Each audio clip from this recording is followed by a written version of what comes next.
अली को इस तब्दीली का पता है? सर मैंने कहा ना वो जल्दी में थे इसलिए वो रिपोर्ट नहीं देख पाए। 2 वर्कर्स मर गए हैं जाहिद साहब। क्या मतलब है इस बात का? अभी तक वो लिफाफा नहीं खोला होगा क्या? अगर चाहती हो किसी को पता ना चले तो इस अकाउंट में पैसे जमा कराओ फौरन। कहाँ हो तुम जहरीली नागिन? हाँ।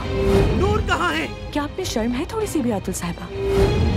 इंसान अपने भांजे की बीवी से ऐसे बात करता है क्या? यहाँ की मालिक मैं हूँ, मेरी बात मानेंगी तो मैं आप पर रहम करूंगी, वरना मैं आपको आग लगा दूंगी। तुम ठीक तो हो ना अली? तुम्हारे लिए बहुत फिक्रमंद थी। जिंदगी में पहली बार किसी को बचाने में नाकाम हो गया मैं नूर। जब मेरा शौहर आएगा उसको देखने के बाद ही सोऊंगी मैं। वो लोग आ गए हैं, मैं उसे भेजता हूँ। कहाँ पर है अली? ये मोहब्बत बदुआ बन गई।